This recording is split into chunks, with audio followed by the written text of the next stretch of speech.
তো কার ফোন? তাহলে ওটা কার? 500টা ফোন নিয়ে এসছে। কটা ফোন? দেখেই বোঝা যায়। এমনি বোঝা যায়। সেটাই। এরপরে আমার জন্য জায়গা রাখবে না।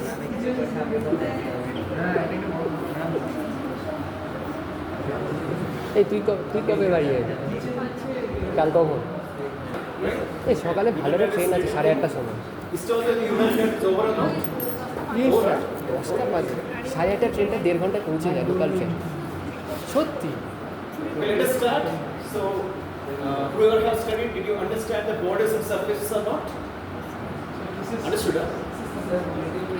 কেউ পড়েনি। Confusion. Sorry. So let us.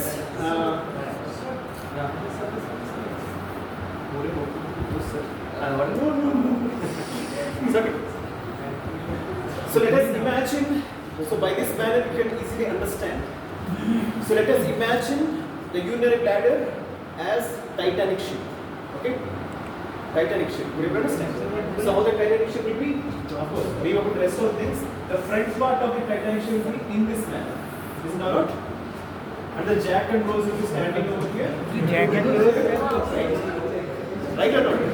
Right or not? Everyone has seen the Titanic movie or not? Right? So Jack and Rose will be standing towards the summit over here, right? So the ship will be in this manner with a prominent in front aspect over here. Is it not? Right? So imagine after. So let us think the Jack and Rose are still intact over there. Okay. Floating in the lumber, whatever it might be. So but the Titanic ship has broken over here. Okay. Titanic ship has broken over here, but still Jack and Rose are standing over here. Okay. So imagine that Jack and Rose together are median umbilical ligament over here. What's that? Median umbilical ligament. So these are holding the umbilicus over here. Okay, umbilicus over here. Okay, right. So what are the borders and surfaces now? See here. So there is an anterior border over here. There is an anterior border and two lateral borders over here.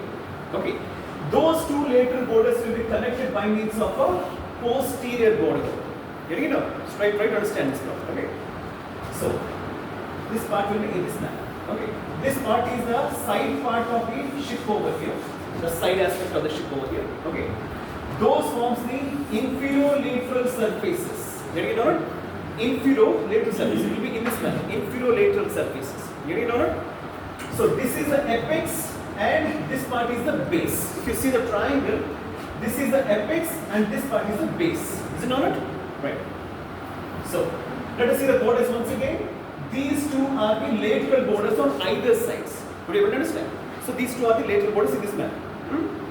So, these will be forming the apex over here. Okay. So, one more border will be going in between these two and downwards and backwards over here. Getting it? Over here. So, that is this border over here. Nothing but the anterior border. Because it is facing anteriorly, it is anterior border. These two are facing laterally, lateral border. And the ends of the two lateral borders are connected by means of posterior border. Okay. So, if it is formed over here, they must be this part of the board. Is it not? This part of the board.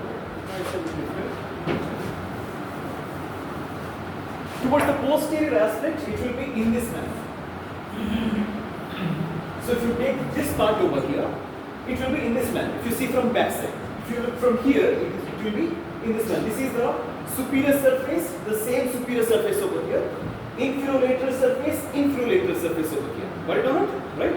So superior surface, inferior-lateral surface. Two inferior-lateral surfaces. Okay. Now here at the base, over this part of the urinary bladder. Okay.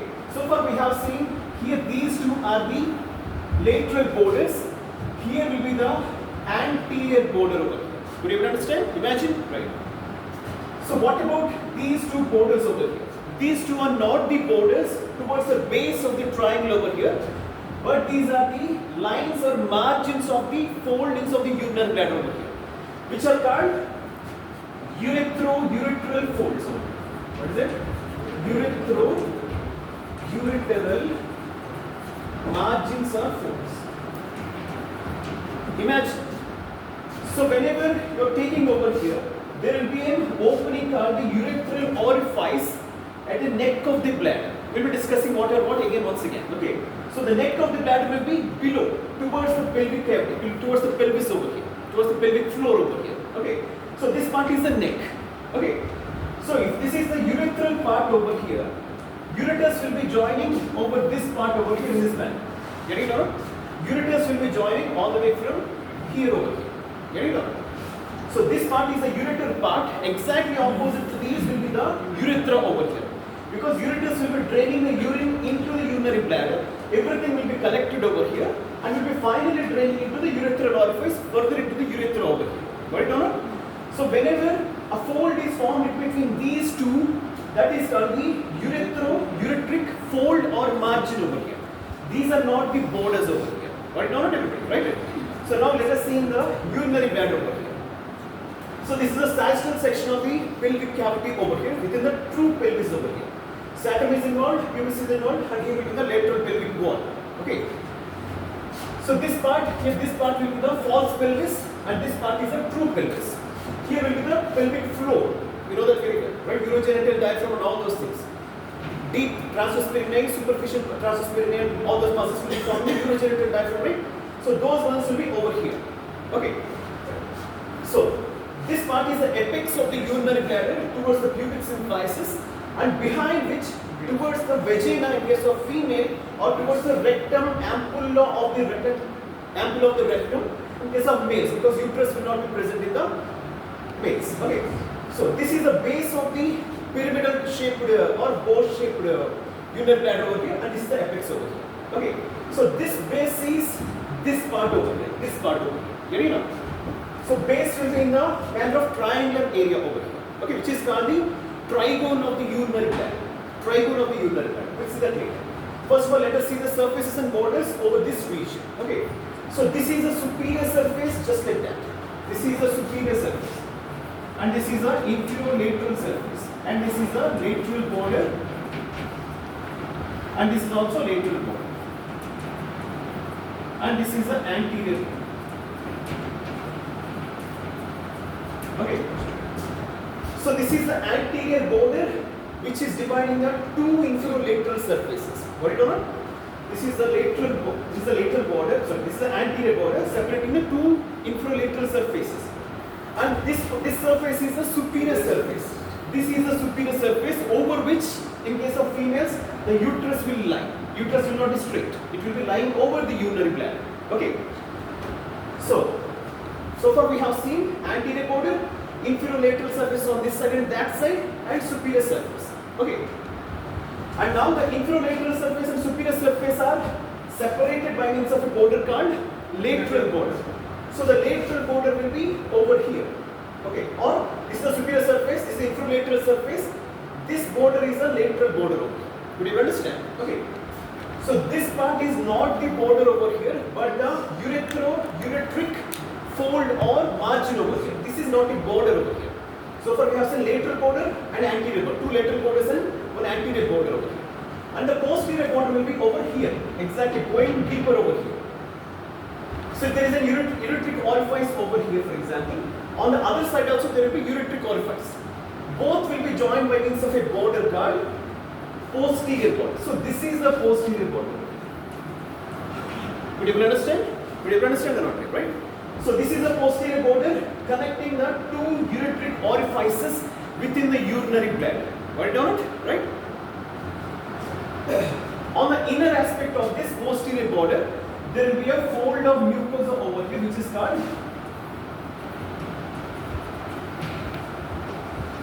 Mercius bar. This will be asked in the examination. What is it? Towards the posterior border of the exterior aspect, exactly coinciding with that, there will be a mucosal fold in the inner aspect of the urinary bladder by means of a mucosal fold that is called the Mercius bar. This Mercius bar will be having horizontally arranged muscle fibers over here, smooth muscle fibers, the horizontal extension of the muscle fibers in between the two uretric orifices. That means the ureter will be having the muscle fibers over here. Those muscle fibers will be passing horizontally over here, on that side and this side also. forming a ridge over here.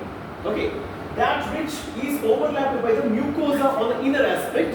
So that is nothing but the Mercier's bar. Okay, that is very much important. Okay. So far we have identified the borderless surfaces. This part is called the base of the urinary bladder or trigonum vesicae. Nothing but the trigone of the bladder.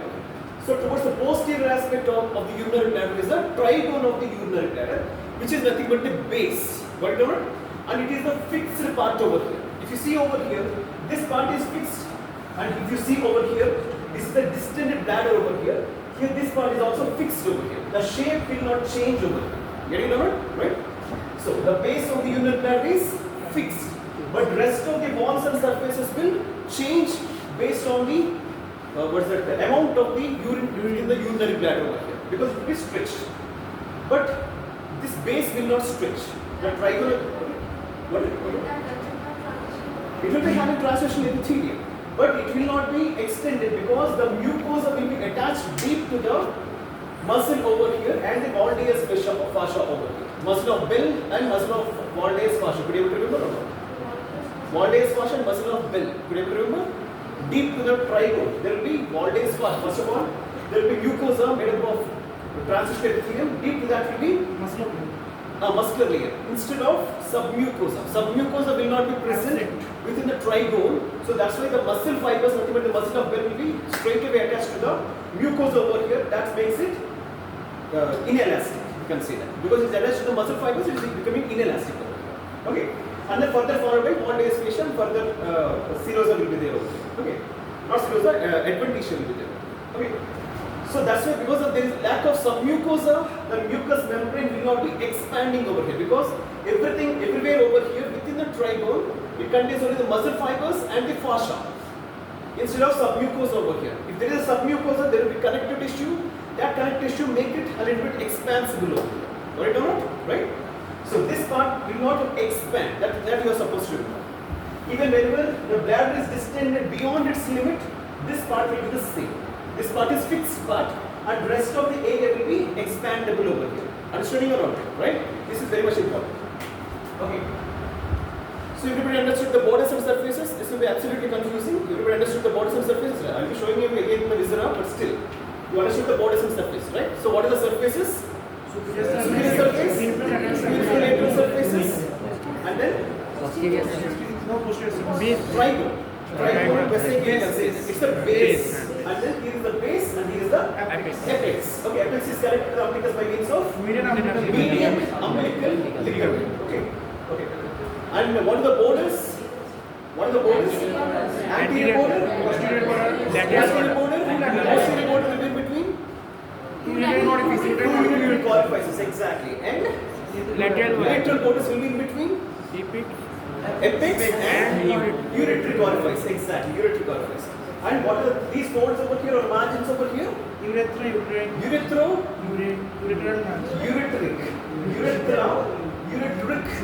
openings over here. Ureteric margin. Got it or not? Urethra will be starting over here. And ureteric opening will be over here. So ureteric margin.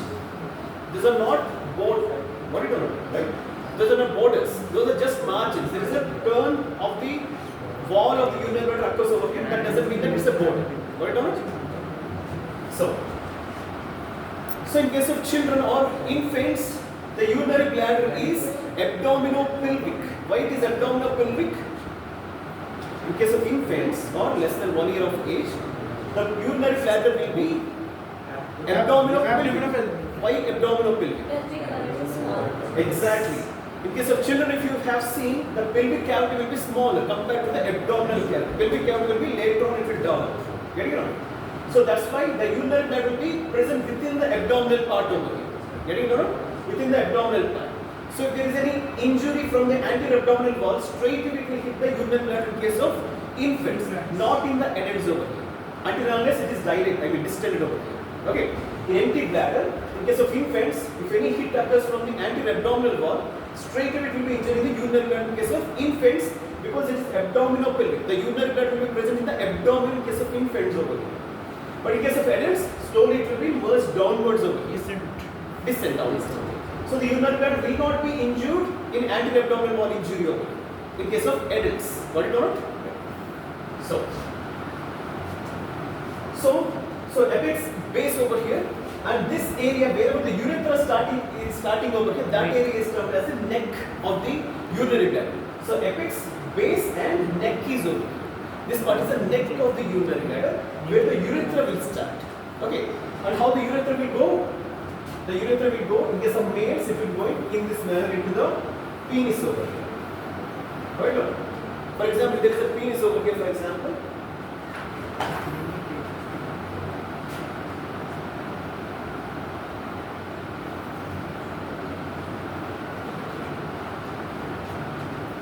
Okay. Here it is the bulbospongiosus and then followed by corpora cavernosa over here. So the urethra will be passing through the corpora spongiosa. You know all these things? Corpora spongiosa, corpora cavernosa. You will know it later. Okay. So the penis will be having three structures over here. One is the corpora cavernosa like this in this manner. Corpora cavernosa like this side will be corpora spongiosa below. Okay, that will be overlapped with the skin. If this is the cross section of the penis over here, two upper bands are called the corpora cavernosa and lower one band of tissue is nothing but the corpora spongiosa. Okay. So the erection of the penis occurs because of these corpora cavernosa, but this corpora spongiosa will be having a urethral orifice. Okay. So corpora cavernosa will be on either sides. This will be the corpora spongiosa. We will discuss that during male genitalia. Okay. But the urethra will be passing through the penis and will be opened at its tip over here in case of males, but the urethra will be directly opened at the perineum in case of females over here. Is it not? Right? Here will be the clitoris and here will be the urethral orifice, and further behind that will be the vagina over here, and further that will be the anal canal opening in case of females. So in case of females the urethra is short, and in case of males the urethra is longer over here. Got it or not? Right?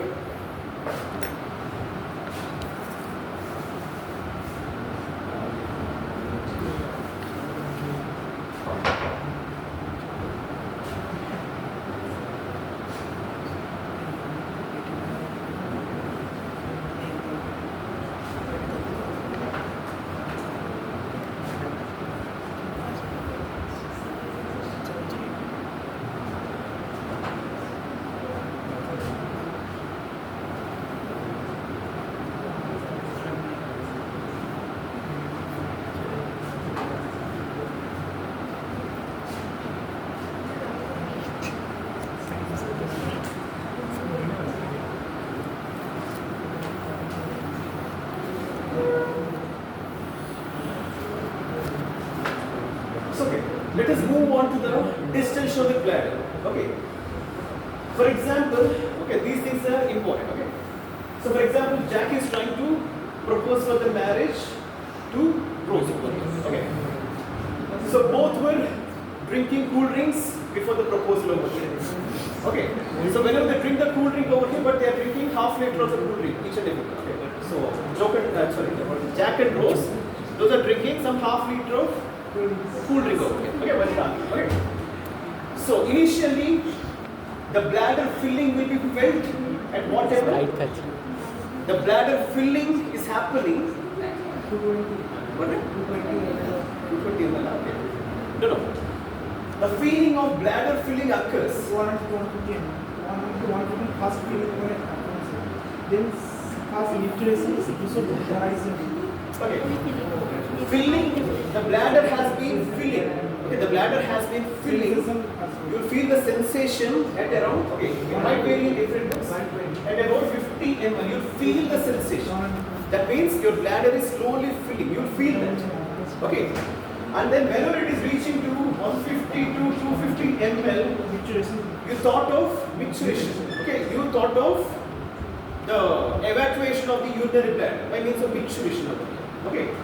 And whenever it is reaching to 450 ml, what will happen? Physiological capacity. These things are important. Physiological capacity. Okay. So what Jack is doing, he is feeling the sensation of the 50 ml in his urinary bladder, and then at 150 to 250 ml, he thought of evacuating the bladder, but he can't able to leave the rose, so he still stayed at the table over there. Okay, and then Rose is not leaving the jack over here. So further, the urine is filling up into the urinary bladder. It has reached almost half of the liter over here. He drank 1 liter, so far it has filled up almost half of the liter. So he's still trying to control. That's the physiological capacity, functional capacity over here. So he's trying to hold on to the urine over here. Okay. Still the Rose is not leaving him. It has reached to near to 800 ml. So what will happen? What will happen? Yeah. So here the jack is feeling the pain over here because he's supposed to void the urine, but he can't able to leave because Rose is not leaving him. So instead of feeling the love over here, he is feeling the pain over here. Okay. So painful love, you can see that. So 450 ml, he's trying to hold on with pain. Okay, he can't able to leave. And at that time, Rose asked Jack to draw her diagram, to draw her a portrait of what it's like. Okay, so still he's holding. It has reached to 800 ml. So suddenly the bladder has burst over here. Okay, so the bladder has burst at this 800 ml. Sorry, not bladder burst. The urine is automatically trickling outwards of his urethra. Voluntary action lost. What? Voluntary action lost. Voluntary action has been lost. So now the urinary bladder is saying to Jack, if you don't go to the washroom now, I will leave off by myself like that. Okay. So at 800 ml, almost at close to the 1 liter of urine. Okay. So now it is reaching beyond 800 ml. So urinary bladder is stopped listening to the Jack over here. So it burst open. Okay. And the urine is filled within the pelvic cavity. And the Jack is brought to BMCH over here. And one of you became the surgeon. Okay, and one of you became the surgeon. Okay, and one of you became the surgeon. And what's that? Repaired the injuries over here. Okay, so by this, what you can understand? So the urinary bladder, even though it is burst open, you can repair the urinary bladder. It will not be lost. Okay, it will not be lost. It will not be paralyzed. So even though the urinary bladder is burst open, you can still repair the urinary bladder. So by this you can understand. Okay? Is this a Titanic is good or not? Right? Right. So these things you are supposed to remember. Okay, these are the vital questions. Right?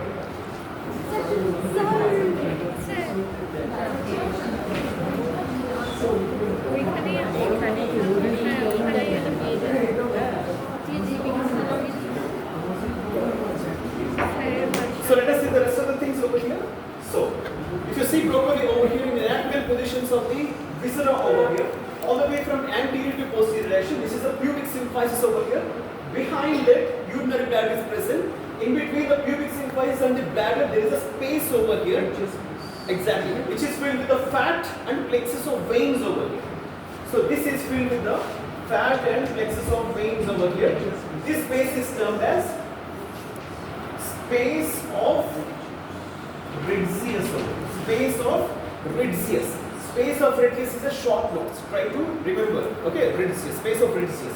This contains adipose tissue and plexus of veins, because urinary bladder will be supplied drained by the veins, and prostate also will be drained by the veins over here.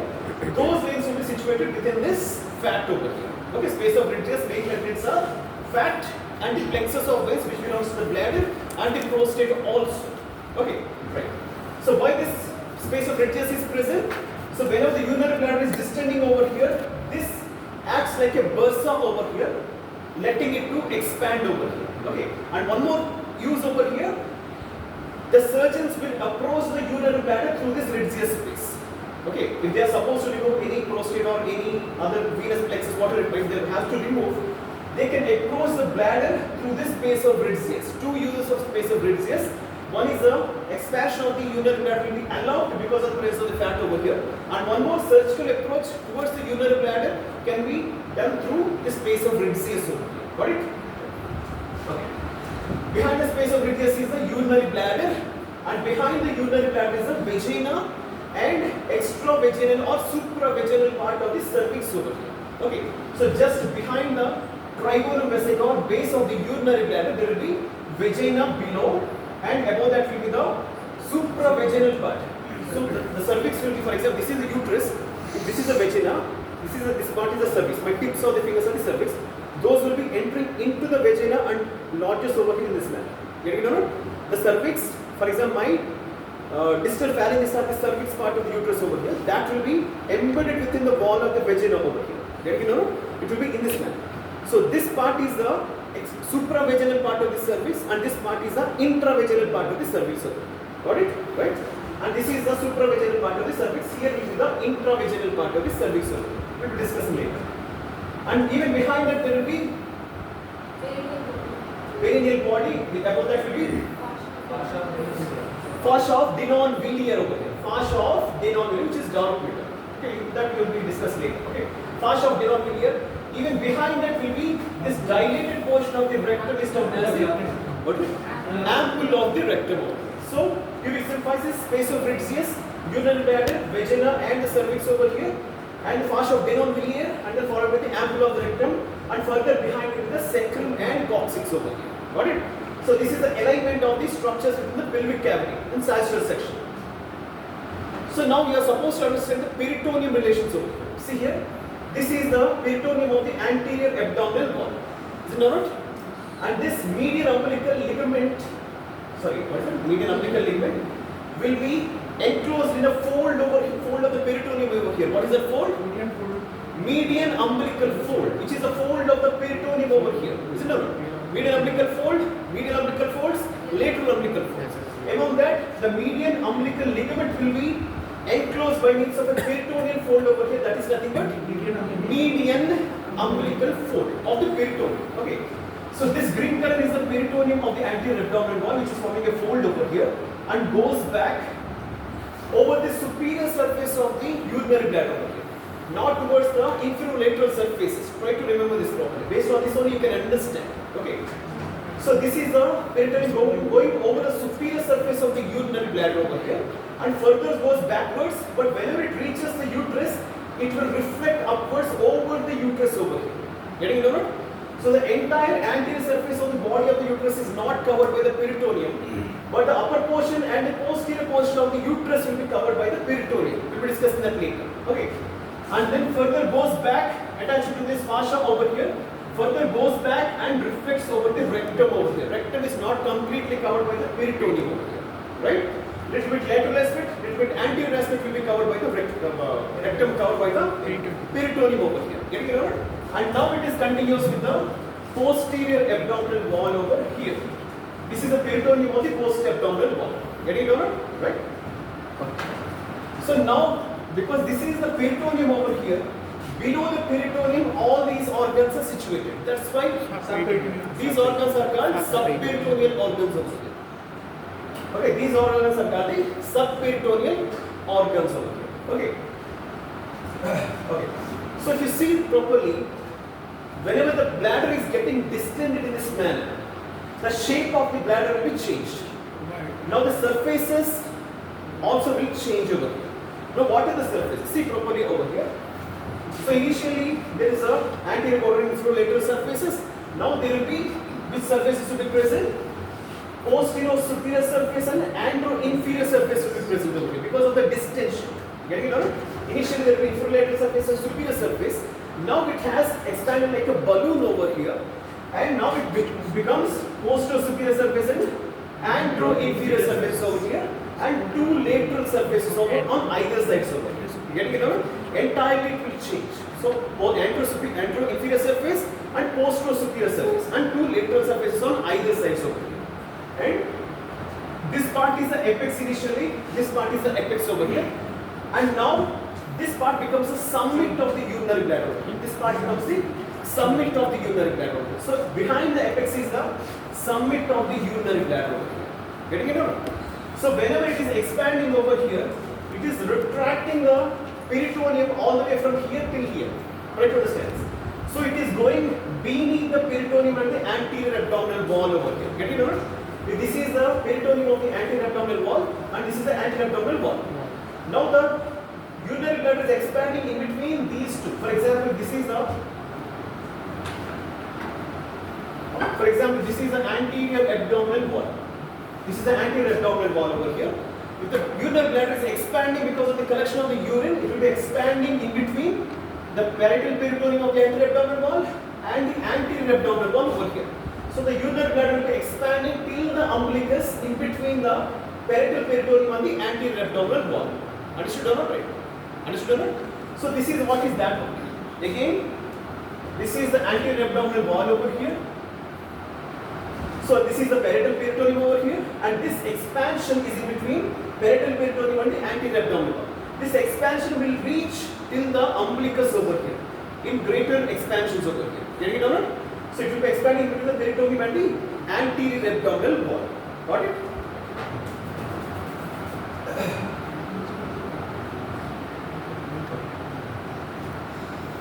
So whether it is expanded over here, if any injury occurs to the anterior abdominal wall, now the urinary bladder will undergo the injury over here. In case of adults, only after complete filling of the urinary bladder and expanding into the anterior abdominal wall only it will get injured rather than in the empty urinary bladder. But in case of children, it will be already in the abdominal part, that's why it will be directly injured in case of children. Got it or not? So now the urinary bladder is connected to the anterior and lateral pelvic walls by means of few ligaments. What are the ligaments? True ligaments and true and false ligaments. So what the true ligaments means? True ligaments are the ligaments which are formed by pelvic fascia. You know what is pelvic fascia or not? No? So pelvic fascia means, sorry, let's see.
আটটা 35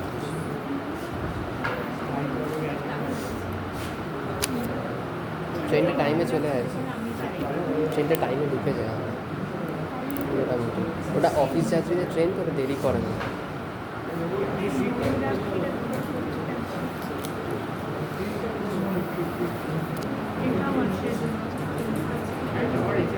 Okay, let us see what is the pelvic fascia. Brief. Okay, brief about the pelvic fascia. The pelvic fascia is nothing but a fascia which is covering the lateral wall of the pelvis and the superior aspect of this urogenital diaphragm, and further will be enclosing the urinary bladder and the prostate, and further behind the vagina also. Can you know, right? So what is the pelvic fascia? So the pelvic fascia is a fascia which lines the lateral pelvic wall over here. Nothing but, for example, this is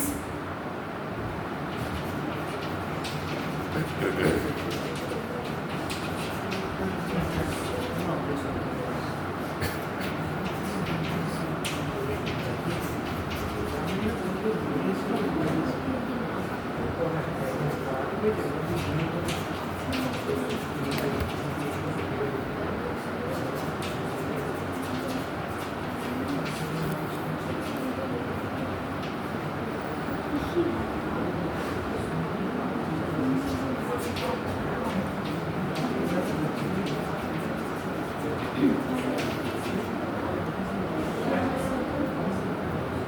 let us see that. So the pelvic fascia is a fascia towards the lateral pelvic wall. You got the obturator foramen and the pelvic surface of the ischium and ischiopubic ramus and everything. Is it or not? Towards the lateral aspect of the pelvic wall. Could you able to remember all this? Right? So here will be the obturator foramen over here, and behind that will be the pelvic surface of the ilium and of course the ischium also.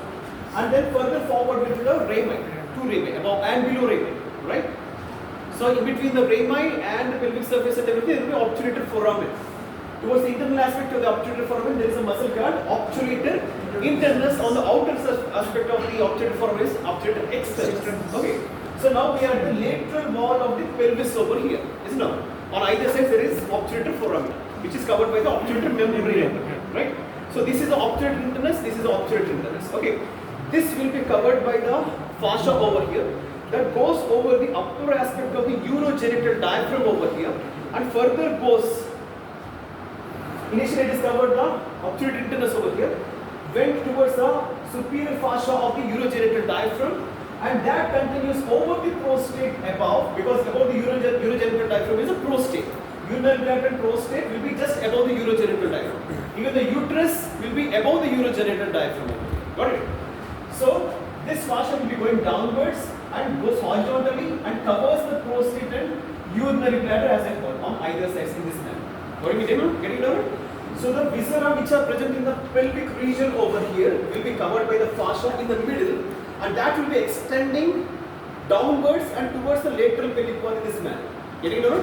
This is the lateral pelvic wall. That will go downwards. The fascia will go downwards towards the upper aspect of the urogenital diaphragm and then covers the viscera over here from front to back. Could you understand? Right? So that is nothing but the pelvic fascia over here. Got it? This pelvic fascia towards the upper aspect of this, what is obturator internus, it will form a tendinous arch over here. That means the fascia will be thickened over this part and will form a tendinous arch in this manner, in the lateral pelvic wall. Getting it over? So the arch will be in this manner. The tendinous arch will be in this manner, which will be reaching the pubic bone over here. Getting it over? So the tendinous arch will form in this manner on either sides. Getting it over? So that is the thickening of the pelvic fascia. So far we have been discussing about the pelvic fascia over here. And see properly, this is the parietal peritoneum over the urinary bladder over here. Could you see that? So this is the parietal peritoneum on either sides. It is continued over here towards the anterior abdominal wall. But these peritoneum will be forming a fossa over here. It's not fossa on either sides of the bladder because of this cup-shaped depression of the peritoneum over here. Those are called the paravesical fossa. Parallel to the urinary bladder will be the paravesical fossa over here. Getting it or not? Right? Right.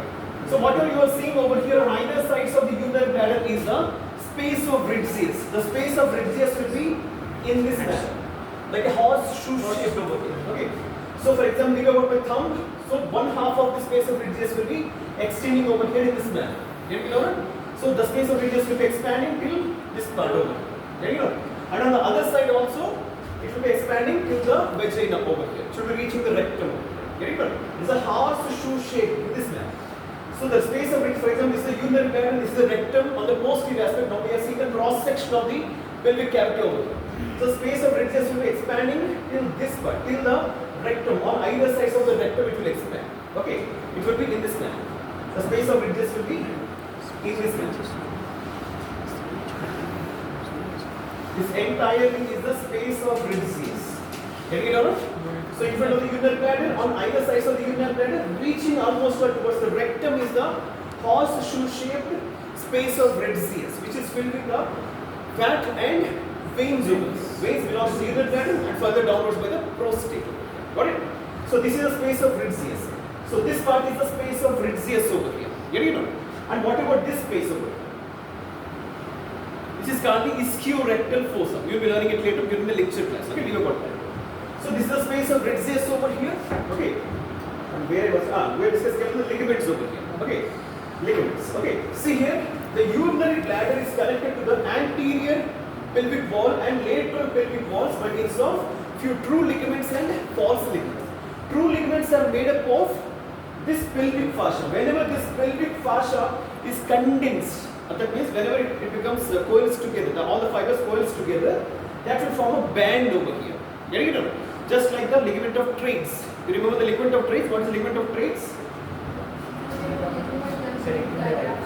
Connecting the right crest of the diaphragm with the which part of the region? First one. First part. Third part.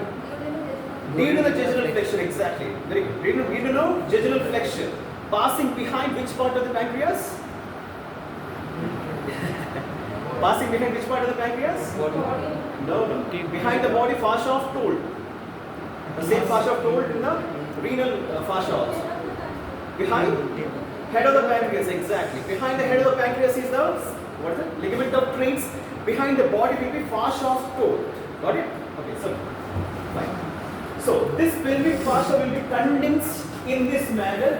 This pelvic fascia will be condensed and will be connecting the urinary bladder with the lateral pelvic wall and urinary bladder with the anterior pelvic wall over here. So the anterior and lateral pelvic walls will be connected to the urinary bladder to support the urinary bladder by means of true and false ligaments. The false ligaments are nothing but the folds of the peritoneum. Try to remember this answer.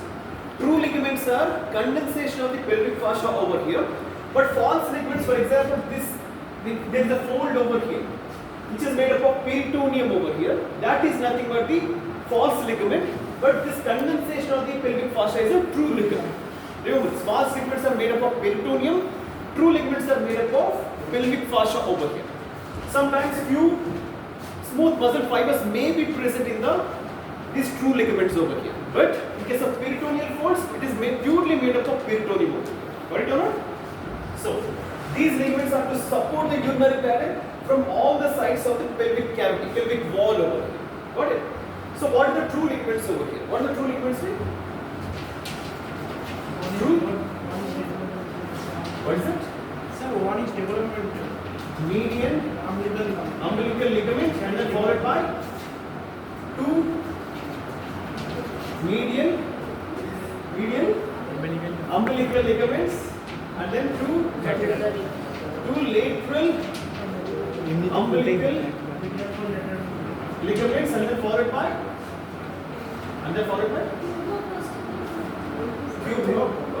medial of puboprostatic pubovesicle. Okay, and then further posterior ligaments, two posterior. True posterior ligament. See here. First of all, there will be median umbilical ligament. We have already seen. Is it not? Median umbilical ligament, one of the true fold, true ligament over here, which is made up of pelvic fascia. Okay, that is nothing but the median umbilical fold. And the other folds are over here. You could able to see on either sides, which is going all the way from the neck of the bladder towards the pubic symphysis over here, towards the pubis bone over here.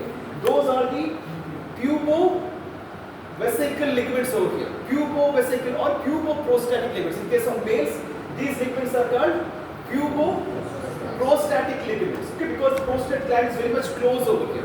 So all the way from the neck of the bladder, there goes two ligaments in this manner, which are medially located. That's why these are termed as the medial pubovesical ligaments or puboprostatic ligaments. Okay, and then two lateral, what is that? Puboprostatic ligaments again. All the way from the pubis till the neck of the bladder, there will be two lateral, two medial, two lateral pubovesical ligaments over here. Getting it out, right? And then further lateral ligaments over here, lateral true ligaments over here. These ligaments will be going all the way from the inferolateral surface towards the lateral pelvic wall over here. Try to understand this problem. From the pubic bone, two ligaments will go towards the neck. One is medial, one is lateral over here. Apart from the medial umbilical ligament. All the way from the neck of the bladder till the pubis. Two are medial, two are lateral over here. Got it? So in between the pubis and the neck of the bladder, medial and lateral pubovesicular puboprostatic ligaments. And then two lateral ligaments over here which are connecting the inferolateral surface, not the neck over here. Inferolateral surface of the urinary bladder towards the lateral pelvic wall. Get it out? So all these ligaments are connected to the tendinous arch. Tendinous arch of the pelvic fascia over here. Getting it or not? These ligaments are attached to the pelvic fascia to the tendinous arch over here. Getting it or not? And then the other posterior true ligaments which are from the base of the bladder towards the lateral pelvic wall over here. Getting it or not? So lateral and posterior will be going from infralateral towards the lateral pelvic wall and towards the base towards the pelvic wall over here, lateral pelvic wall over here. Getting it or not? So all these are the ligaments which will be connecting the urinary bladder with the lateral pelvic wall and the anterior pelvic wall over here. True ligaments. Then what are the false ligaments? Peritoneal folds, what are the false ligaments? We already know that. One is medial umbilical ligament over here and one is median umbilical fold over here which is covering the median umbilical ligament over here, and on either side there will be medial umbilical folds over here which will be covering obliterated umbilical artery. Forgot about it. We have seen, I have shown you in the dissection, right? And two lateral umbilical folds which will be covering inferior epigastric artery over here, and two other folds will be in between. What is SAC S3. From the third sacral vertebra till the base of the urinary bladder, these are the sacrogenital folds over here. These are the sacrogenital folds in between the sacrum and the urinary bladder base. Try to understand this. There are true ligaments. These are the true ligaments, but the false ligaments are the peritoneal folds. Okay. So one peritoneal fold is median umbilical fold over here, two medial umbilical folds which will be overlapping the obliterated umbilical artery. Could you able to remember or not? If this is the umbilicus, there will be medial umbilical fold, two medial umbilical folds, two lateral umbilical folds. Could you able to remember? All the way from the peritoneum, right?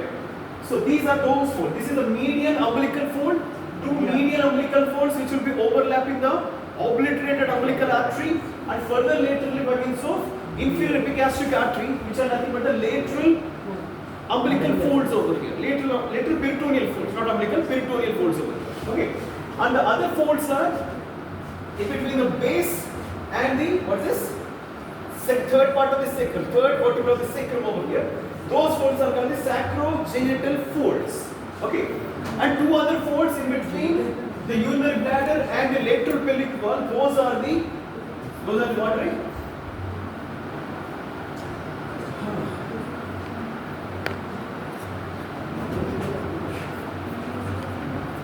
See here, we have seen the peritoneum is folding in this manner towards the lateral pelvic wall and lateral pelvic wall, and from the bladder these are the paravesical fossae. But below the paravesical fossae, if you form a peritoneal fold extending in between, this peritoneum, if it is folding over here, in between the urinary bladder and the lateral pelvic wall over here, this fold is termed as a paravesical fold over here.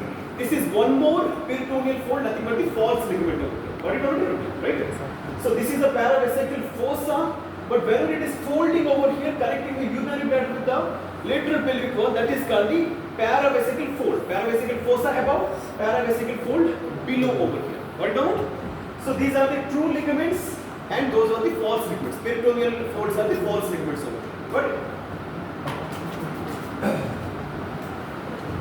So you could you understand over here? This is the urinary bladder, this is the prostate. And the urethra is going all the way downwards through the prostate and through the urogenital diaphragm and into the penis over here. Could you understand or not? In case of male genital. Okay.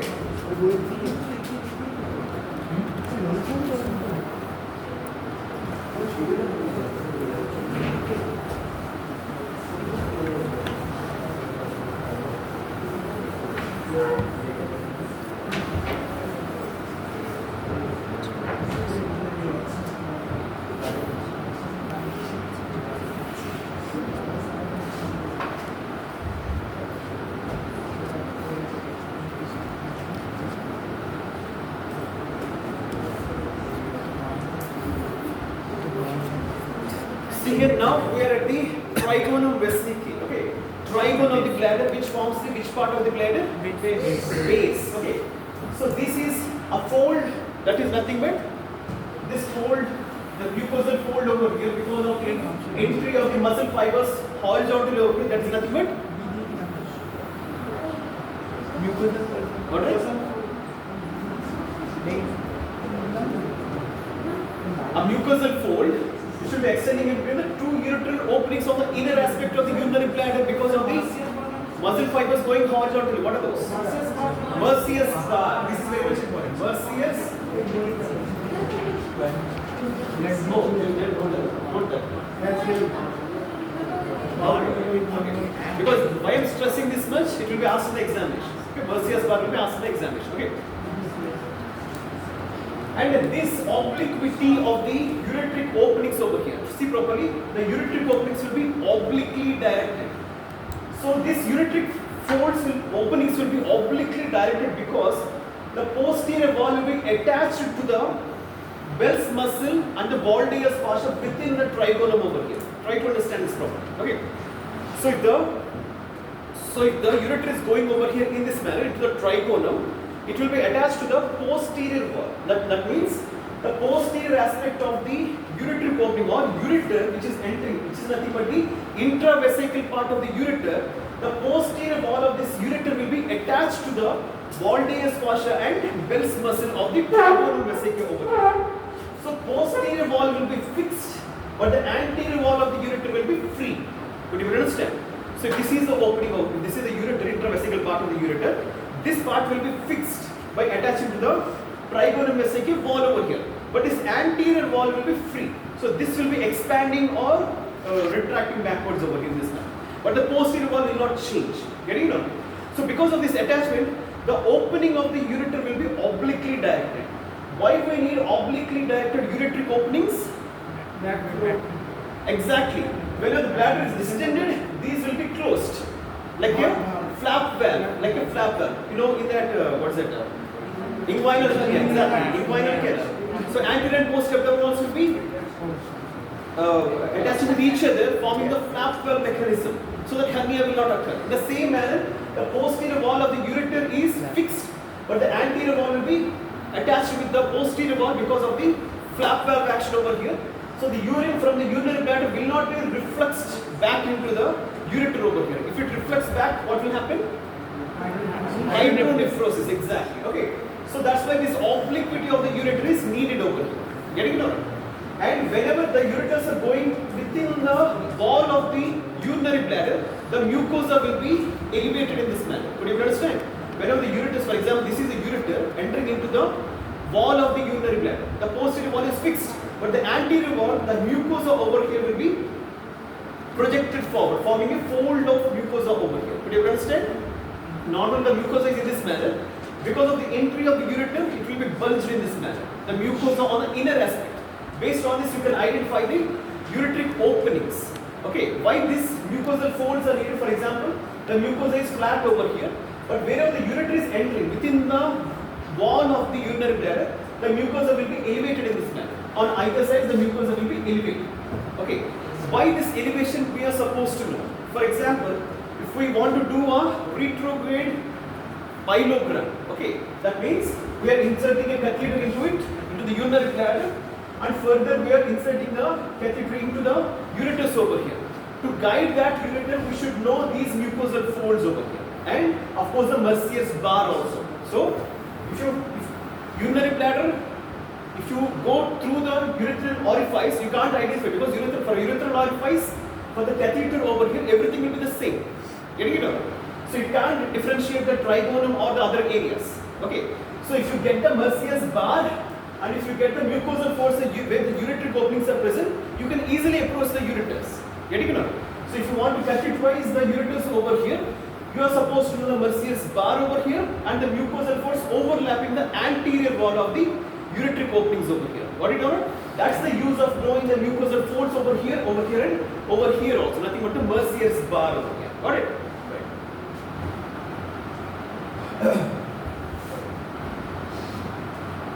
So the mucosal folds will be absent in case of trigone of the bladder. Why? Why the mucosal folds over the trigone of the bladder are absent? I told you just before. Submucosa is absent, so there is a lot of connective tissue that will be folded. So the other areas of the urinary bladder will be folded into multiple folds, which are called through gain. Whenever the bladder is empty, the musculature will be in relaxed position. And the mucosa also will be in relaxed position, it will not be distended. So at that time, what will happen? The mucosa will be folded.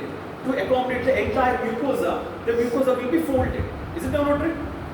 Like for example, to accommodate large surface area, there are mucosal folds in the intestines. In the same manner, so that will be expanding and retracting backwards only. In the same manner, whenever there is an empty urinary bladder, the mucosal folds will be produced within the walls of the urinary bladder, except at the trigone, because there is no submucosa over here. Okay, and it is attached. The mucosa is attached to the Bell's muscle over here, so it is the mucosa is straightly attached to the muscle, so the muscle will not let the mucosa to get folded over here. Getting it or not? For example, the muscles are over here, submucosa over here, and the mucosa over here. So in between the muscle and the mucosa, it can fold. The submucosa is present, it can fold over here. But whenever the mucosa is straightly attached to the muscle, this can't be folded over here because the muscles will be stretched within the trigone of the bladder, and this is fixed part. It will not change. It will not expand. So whenever the muscles will not stretch or does anything over here, the mucosal folds also will not be formed over here, and a flat mucosal surface will be seen at the level of the trigone of the bladder over here. I will be showing in the viscera later on. Okay, getting it or not? So these things are important for a trigone of the bladder. So the mucosal folds will not be formed because it is attached. The mucosa is attached to the Bell's muscle deep to the mucosa over here, and absence of submucosa over here. And the most fixed part in the urinary bladder is the trigone of the bladder, nothing but the base of the bladder. Understood or not? And the nerve supply and the micturition reflex and everything will be dealt in the lecture class over here. But basically, the urinary bladder will be controlled by sympathetic and parasympathetic nervous systems. Sympathetic nervous system will be on the front, T11 to L2. Okay, spinal segments. So where you will get the pain? Just below the umbilicus. If there is any pain because of the over distension of the urinary bladder, so that will be, the pain will be radiated towards the lower abdomen, anterior aspect of the thigh. Got it or not? Right? So sympathetic system is for relaxation of the muscles. Musculature of the urinary bladder will be relaxed because of the sympathetic activity and will be contracted. Why the relaxation and contraction is needed? And there is one more thing, there is a internal urethral sphincter at the opening of the neck over here. Into the urethra, there is a urethral sphincter over here. The muscle fibers within the urinary bladder will form a circular shaped area over here exactly. That means at the neck of the bladder, into the urethral opening, there will be a circularly arranged fibers of the muscle fibers of the urinary bladder which occurs over here. That acts as an internal urethral sphincter. We will discuss the external urethral sphincter later on. So here is the internal urethral sphincter. Why the sphincter is needed and why we need sympathetic system over here.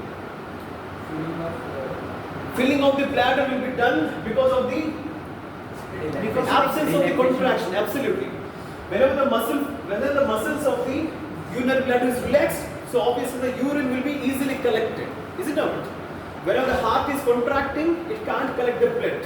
Whenever it is relaxing, it can collect the blood. The same manner, whenever the urinary bladder is relaxing, the muscles are relaxing, it can collect the blood. Right? Urine. Okay. So for this relaxation of the musculature of the urinary bladder, which sympathetic nervous system will be activated over here, and for the contraction of the sphincter, which nervous system is activated over here? Sympathetic. Relaxation over here and contraction of the sympathetic. Obviously, just like the stomach, right?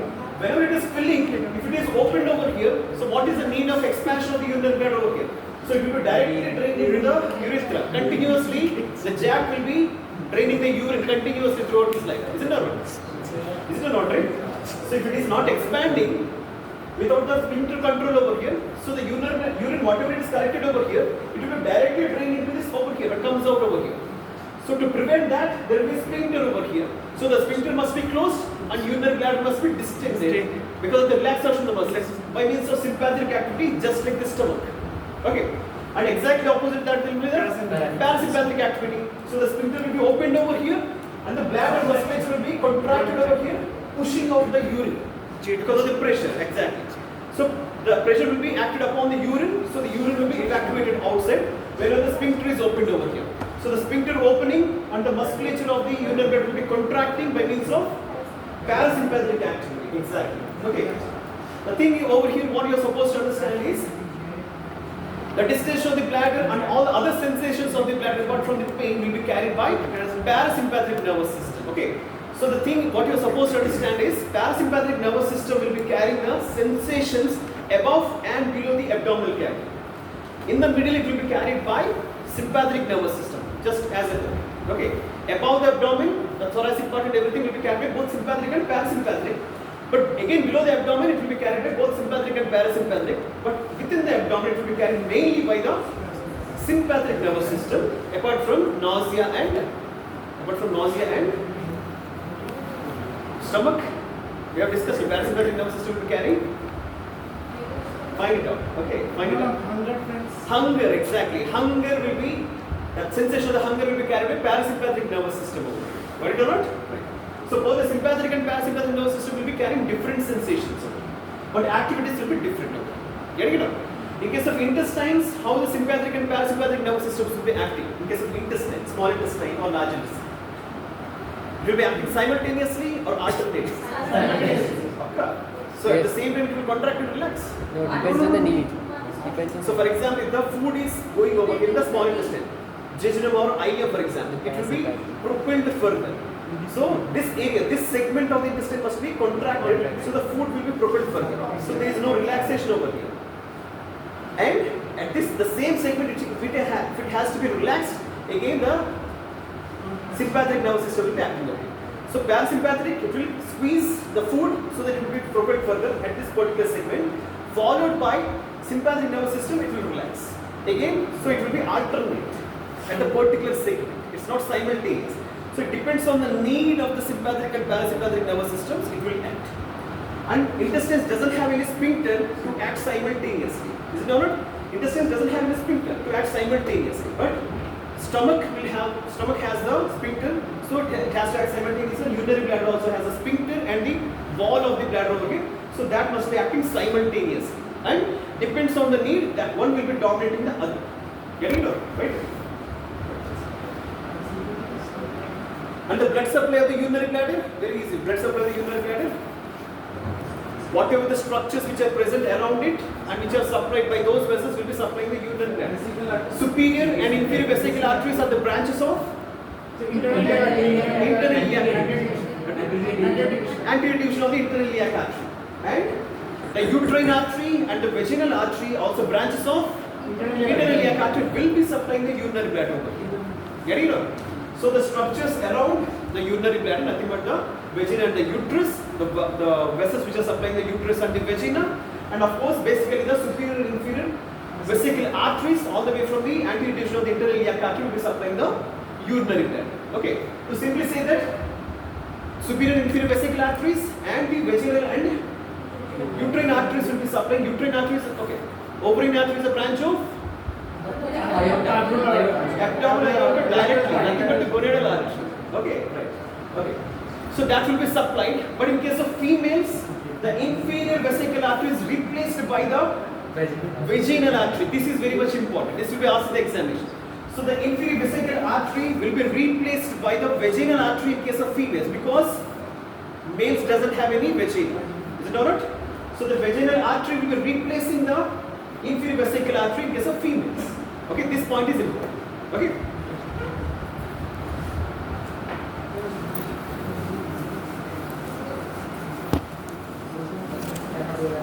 So what is superficial inguinal space? What is superficial inguinal space?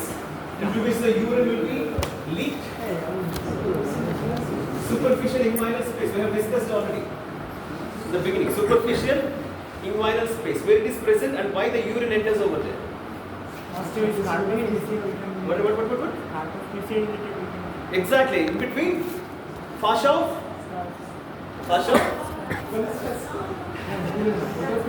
Try to remember it. Last guys, where is the superficial inguinal? Anterior abdominal one. Oh, so anterior abdominal one. Anterior abdominal one. Campus fascia. In between the skin and the superficial fascia will be the space of superficial inguinal fossa, superficial inguinal space into which the urine will be entered. when where the injury must be, within the urinary bladder or any other area. Where the injury must be, in the bladder. Urethra. Which urethra? That's what I'm asking. Where the urethra is present? Abdomen. Which perineal pouch? Superficial or deep? So over or not? Deep perineal pouches are over or not? Not over. So superficial perineal pouch. Superficial perineal pouch is in direct contact with the skin, right? So the urine will be. Sorry. Let us see the diagram.